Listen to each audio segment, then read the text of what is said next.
Did you know you can generate PowerPoint slides from Excel sheets automatically? For example, based on this Excel data, I've generated these 3 PowerPoint slides in just a few seconds using Claude. And no, there's no copy-pasting data, no coding, and no complex AI agents. Let me show you exactly how it works. And thanks to HubSpot for sponsoring this video.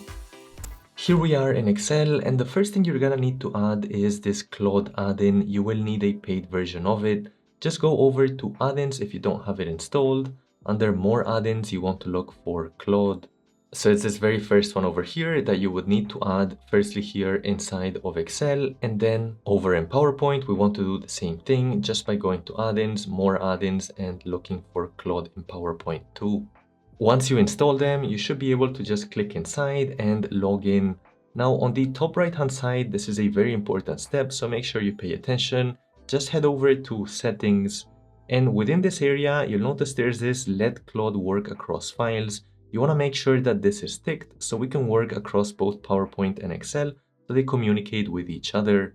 As a bit of a bonus point, up here is where you can actually customize a lot of what it generates. This is something very few people know about, but you can add things like your company's color palette, the font you want to use for the slides, and much more. Now that the setup is complete, let's open up an Excel file with some data to actually test this out. So this is the file we're working with. You can see that the headers currently are a bit too short. We've also got some problems with the different cases in terms of formatting. You'll see that this figure, maybe we don't need the decimals when it's such a big figure. This one, ideally, it should be in percentages. And so we want to try to fix all of that formatting too. And for that, we can head over to Claude. And the idea is that once we have this well formatted, we're going to convert it into a PowerPoint slide using this Claude add-in. So first, I'm just going to put this prompt over here that I fast forwarded, which just has to format this Excel sheet to look clean and professional. So I'm saying things like the percentage signs, the comma separators, and a few other points that I've just mentioned. Awesome, so step 1 is done. We've got it nicely formatted thanks to Claude, and now we want to convert this into a PowerPoint slide. So I'm simply asking it to create a PowerPoint slide based on this data, and one important thing to keep in mind here is that you need to have a PowerPoint file open already so it's able to detect it. It's not going to open up a new one on its own. As you can see here under the instructions, it says it's sending it to the PowerPoint agent. So if I actually head over to PowerPoint, you'll notice that it's actually speaking here to Claude as well on the side, and it's giving it the full instructions from Excel. And this particular Excel sheet, here's what I want you to do. Create a professional slide based on this data that I have. And if we keep scrolling down, it's gonna start building it for us. Along the way, you'll notice that Claude does ask you for some permissions. So basically, this is things like deleting some slides, making some major edits. So it's nice that it asks you this ahead of time. Obviously, if you already have this duplicated, so you have a backup saved, you can always just press dangerously always allow. Awesome, now it's finished, and as you can see, this is actually fully editable, much like any other PowerPoint presentation. That said, compared to the Excel file, you can see that it's gotten rid of these units, and over here to the right, it's actually fully in sync. So it's explaining what's happened, and you can see it says you can now switch over to PowerPoint to review the slide. Overall though, I'd like this to have a bit more information, so let me actually add a follow-up prompt saying to make the slide more wordy and corporate looking, include a summary description, some footnotes, etc. So let's see if it's able to tweak this. Awesome, it seems like it's finished. This is what it's come up with, and this slide looks a lot more like what you might see if you work for a bank or a consulting firm in terms of how much more wordy it is, and a lot of the footnotes down below. You can see it's using best practices like adding these lines to separate each of the key areas. To learn more about how to use Claude AI for work, I'd recommend checking out HubSpot's complete guide to Claude AI. It's a resource that you can download completely for free by heading over to the link in the description below. It walks through practical ways to use Claude like an executive assistant for admin tasks, data analysis, strategic planning, and much more. It also includes some setup guidance and examples of how to use Claude for day-to-day tasks. I personally find the artifact section very useful as it explains what they are and how they're different to just creating a temporary chat message. The guide provides some best practices for using artifacts and even some prompt templates that you can simply copy-paste. So if you want to get better at using Claude AI for work in a more structured and practical way, I'd recommend you head over to the link in the description below to download this completely free guide. And thanks to HubSpot for sponsoring this video. The scenario we saw earlier used a two-step process. First, we did a prompt in Excel, and then we did another one in PowerPoint. This time around though, let's see if we can just limit it all inside of PowerPoint, and it can even do the Excel analysis there. So we'll have a look here with this dataset that's a lot more extensive. This is a real-world dataset on some of the richest people in the world. So here in PowerPoint, I'm going to say to use the Excel file titled Claude PPT data, analyze it, and summarize the key insights in a professional-looking PowerPoint slide.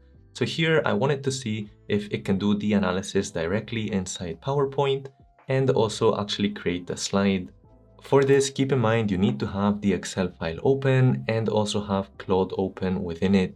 As you can see, it's now asked the Excel agent to read and share the data from the file. So this is this Excel file, and you can see the Claude is now working within it and it's reading all of the different sections. So it should be able to fill that inside of PowerPoint.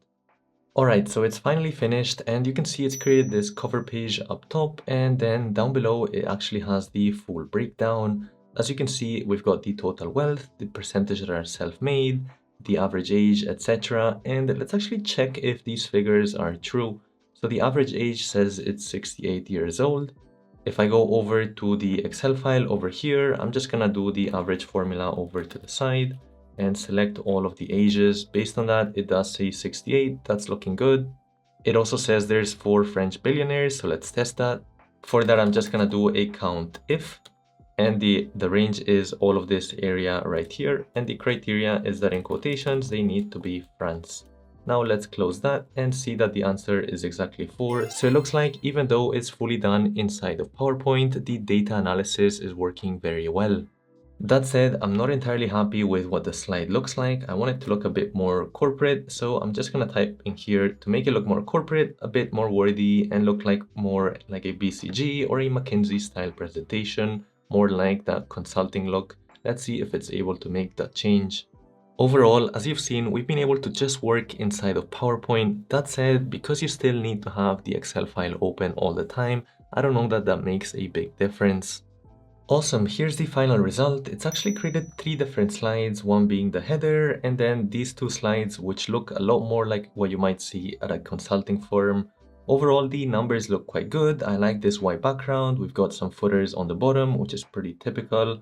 That said, maybe a small change or a small mistake is this 16. Maybe I would have stretched it out more like this, so it's a lot more visible than a 1 and a 5 or a 1 and a 6.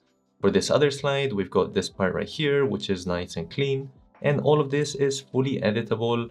If I actually click in this header, one thing that maybe it should have done as a very best practice is to add all of this as part of the slide master, so we can't easily move around these lines. That should always stay in the same place. So ideally, it would have gone over to view under slide master and made the changes there. You can see it's made some of them, like adding this header on the top part. That's done it in the slide master, but maybe for this line, it should have also done that there. One important thing we haven't tested is how well it works with multiple Excel files. For example, over here, I have Nike's P&L for 2025. Then in a separate sheet, I have a P&L for 2024. And in another one, I have it for 2023. So based on those 3 files, I want to see if it's able to aggregate them and create a slide just for that. Over to the side, here's what I'm telling it, that I have 3 Excel workbooks open, and it is important that you have all 3 of them actually open. And I want it to analyze each of the 3 workbooks and find out the key figures to add them as a PowerPoint slide. You'll notice that it's now sent requests to all 3 of the different workbooks. If I go over to any one of them, you'll see that it's actually added the prompt of what to do, and from there it's giving it all of the right data. Back here, you can see that it's found the data for 2023. It's just waiting for 2024. It has the 2025 one. And here it seemed like it got stuck saying still waiting for 2024, but in fact 2024 was already done, so I texted that in here, and you can see it saying all 3 workbooks are now done, and hopefully it's able to find the relevant data. Awesome, it's finished now. Maybe it took about 5 minutes to complete. And over here, you can see we have the summary. It's aggregated the data for all 3 years and the year-over-year change at the end. Also, you can see that it's using this orange color, which, if I'm not mistaken, is the same orange as the one you see in Nike's logo. For the actual figures, 2023 ends in 217, which if I actually look over here, that's exactly the right number. Then down below, it's got the revenue and profitability trend, and you can see that it seems to be going down over time, and we've got some takeaways at the very end. While we've seen a lot of different scenarios, potentially the most realistic one is simply updating a deck that already exists. For example, here I have a made-up pitch deck that's for 2021, and based on this, I want to change just this particular chart.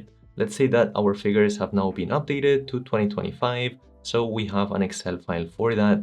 More specifically, it's this file over here, and you can see the numbers are different, and also the countries are now different. We have Germany, which if we look back in here, Germany wasn't in there. Also, you'll notice that these are just flags. So let's see if it's able to generate new flags, like for instance for Germany. So here I'm saying update the chart with the top 6 countries by revenue based on this Excel file, and make sure you update the flags too. Let's go ahead and run that. Interestingly here, it says that it can't download external images directly, but it can create Germany's flag using geometric shapes. So let's see what it's able to come up with. It's now completed. In terms of the numbers, they have all been updated. If I look at the Excel file over here, they seem to be correct. It's also added the flag of Germany. That said, it's not worked on the order correctly. Over here we have US, Mexico, and then Canada. Whereas in the Excel file, you have US, Germany, and then Mexico, and there's actually no Canada in here. So it seems to work quite well when it comes to the chart itself, but when it comes to rearranging shapes and icons, you can see here it didn't do such a great job.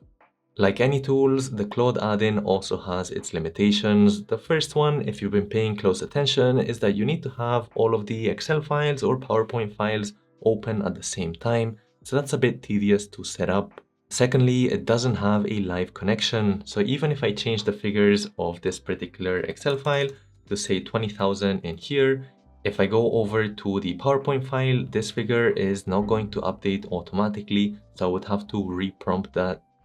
That said, this is still a beta feature, so hopefully it continues to improve over time.